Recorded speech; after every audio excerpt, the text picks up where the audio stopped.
Sebagai salah satu indikator dalam RPJMN 2020 sampai 2024, Kementerian Kesehatan aktif mendorong tercapainya jumlah minimal posyandu aktif serta pembinaan posyandu aktif yang dilakukan di kabupaten atau kota di Indonesia.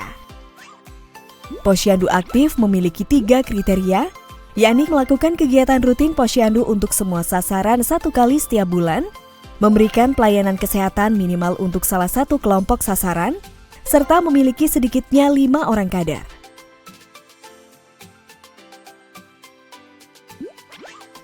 Pembinaan posyandu aktif dilanjutkan dengan posyandu siklus hidup.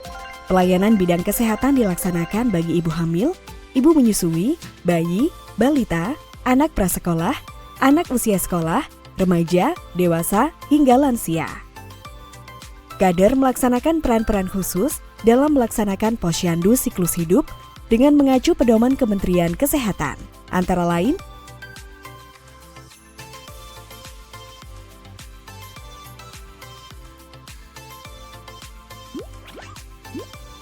salah satu bentuk peningkatan kapasitas bagi kader posyandu adalah pelatihan 25 keterampilan dasar bidang kesehatan. 25 keterampilan dasar bidang kesehatan terdiri dari 5 kelompok mulai dari pengelolaan posyandu,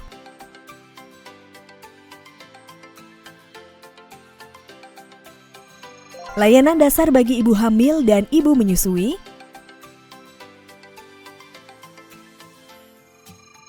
layanan dasar bagi bayi dan balita, layanan dasar bagi anak usia sekolah dan remaja, serta layanan dasar bagi usia dewasa dan lansia. Jika mampu menguasai minimal 3 kelompok keterampilan dasar atau lebih, maka kader akan mendapatkan tanda kecakapan. Tenaga kesehatan akan memberikan tanda kecakapan kader setelah melakukan penilaian kepada kader menggunakan daftar tilik. Terdapat 3 tingkatan tanda kecakapan kader, yakni kader purwa, kader madya, dan kader utama. Masing-masing tanda kecakapan memiliki kriteria seperti berikut.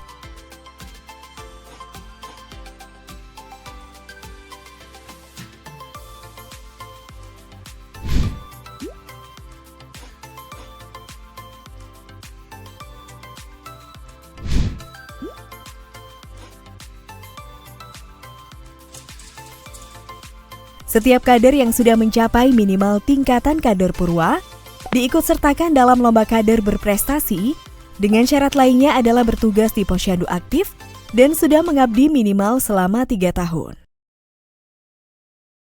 Selain untuk kader, posyandu aktif juga dapat mengikuti lomba posyandu berprestasi dengan memenuhi beberapa kriteria seperti berikut.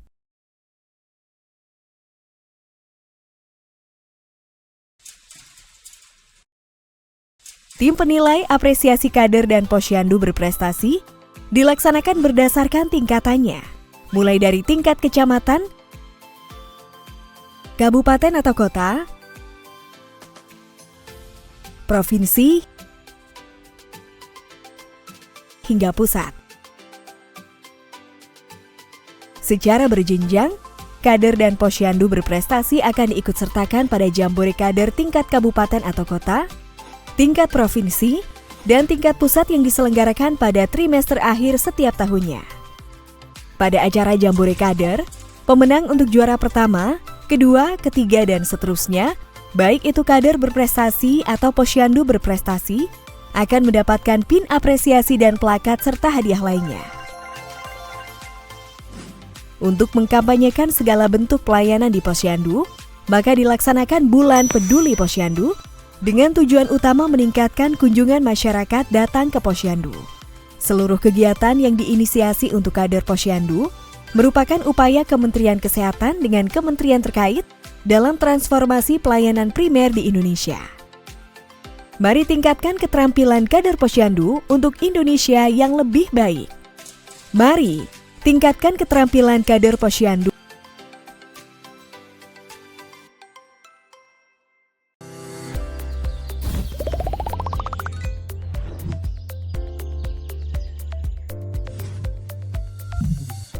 Halo kader-kader Indonesia. Seperti yang telah Anda ketahui, peran Anda sebagai kader sangat penting dalam mengelola layanan Posyandu. Selama melakukan pelayanan dan kegiatan Hari Buka Posyandu, minimal 1 orang kader ditugaskan dalam setiap langkah pelayanan Posyandu. Pada alur layanan tertentu, kader biasanya akan didampingi oleh seorang tenaga kesehatan. Dalam melaksanakan pelayanan Posyandu, tentunya ada berbagai sarana yang dibutuhkan oleh kader dalam setiap alur pelayanannya. Pada langkah pendaftaran dan wawancara, kader membutuhkan form registrasi dan kartu bantu pemeriksaan. Sementara itu pada langkah penimbangan, pengukuran, pemeriksaan, dan deteksi dini risiko, kader membutuhkan antropometri kit, buku KIA, tensimeter, serta form pencatatan. Selanjutnya pada langkah pencatatan, kader dan tenaga kesehatan membutuhkan buku KIA dan kartu bantu pemeriksaan di Posyandu untuk mencatat hasil penimbangan atau pengukuran. Selain itu pada langkah pelayanan kesehatan, kader bersama tenaga kesehatan memerlukan beberapa instrumen seperti instrumen screening kesehatan jiwa, instrumen screening TBC, instrumen screening PUMA untuk PPOK, dan instrumen screening lansia. Kader bersama tenaga kesehatan juga dapat mempersiapkan vaksin, tablet tambah darah, PMT, obat, form rujukan, stetoskop, glukometer, dan HB meter. Terakhir, pada langkah penyuluhan, kader mempersiapkan media KIE seperti poster, buku, dan media lainnya. Untuk pelaksanaan pelayanan Posyandu, kader perlu melakukan persiapan sebelum hari buka, pelaksanaan saat hari buka, dan setelah hari buka Posyandu. Pada pembelajaran ini, kita akan secara khusus membahas peran kader sebelum hari buka Posyandu. Sebelum hari buka Posyandu, kader perlu melakukan persiapan sebagai berikut. Di antaranya, melakukan pendataan sasaran dan berkoordinasi dengan Dasawisma, Ketua RT, RW atau dusun setempat. Melakukan koordinasi dengan Pokja Desa dan petugas kesehatan Pustu atau Puskesmas. Melakukan pendekatan kepada tokoh masyarakat untuk menggerakkan masyarakat ke Posyandu. Menyiapkan tempat, alat atau bahan dan membagi peran kader. Menyiapkan bahan PMT penyuluhan berbahan dasar lokal untuk balita. Dan menginformasikan kepada masyarakat mengenai jadwal hari buka Posyandu. Seperti itulah persiapan yang dapat kader lakukan sebelum hari buka Posyandu. Kader hebat, Indonesia sehat.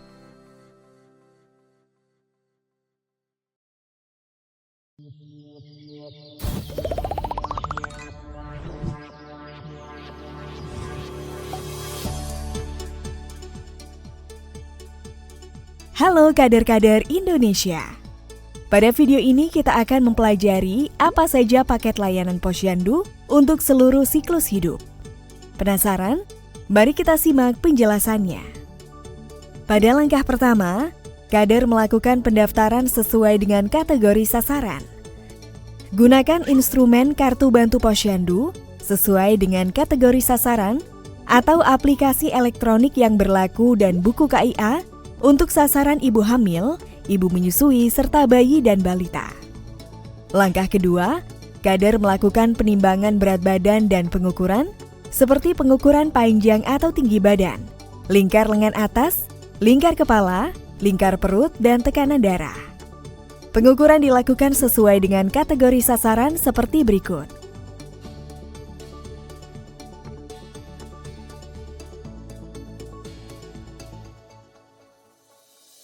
Langkah ketiga, kader mencatat hasil penimbangan dan pengukuran. Pencatatan dilakukan pada kartu bantu pemeriksaan di Posyandu sesuai kategori sasaran, serta buku KIA khusus bayi dan balita. Pada langkah keempat, kader membantu tenaga kesehatan memberikan pelayanan kesehatan sesuai dengan kebutuhan sasaran. Adapun pelayanan kesehatan yang diberikan dapat berupa pemberian tablet tambah darah, makanan tambahan atau PMT pangan lokal, imunisasi, vitamin A, obat cacing, pemeriksaan gangguan indera, screening penyakit terbanyak, dan screening kesehatan jiwa. Terakhir, pada langkah kelima, kader melakukan penyuluhan kesehatan menggunakan buku KIA atau media KIE lainnya yang disesuaikan dengan kebutuhan sasaran. Penyuluhan kesehatan yang diberikan pun dapat berupa pemantauan tanda bahaya, isi piringku, pemberian makanan tambahan atau PMT, aktivitas fisik, pemberian ASI dan MPASI, imunisasi, vitamin A, obat cacing, stimulasi dan perkembangan, risiko penyakit terbanyak, pencegahan anemia, bahaya rokok dan nafza, germas, risiko kehamilan remaja hingga edukasi mengenai keluarga berencana. Seperti itulah rangkaian paket layanan Posyandu untuk seluruh siklus hidup. Pembelajaran mengenai masing-masing pelayanan Posyandu dari setiap siklus hidup akan Anda dapatkan pada mata pelatihan berikutnya. Tetap semangat ya, sampai jumpa!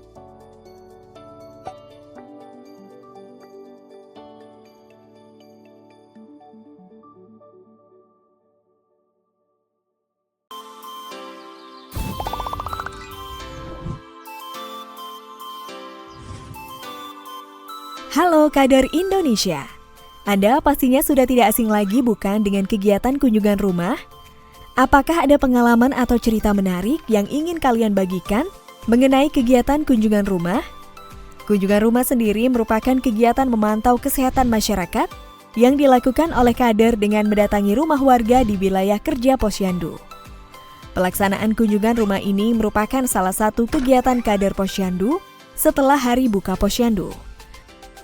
Kunjungan rumah dilakukan untuk memastikan masyarakat mendapat pelayanan kesehatan yang sesuai standar dan sesuai kelompok siklus hidup. Memastikan masyarakat yang tidak patuh dalam pengobatan, termasuk minum obat, serta memastikan sasaran yang ditemui memiliki tanda bahaya. Kunjungan rumah ini dilakukan secara rutin dan terencana kepada seluruh anggota keluarga di wilayah binaan Posyandu. Adapun berikut ini merupakan alur kunjungan rumah.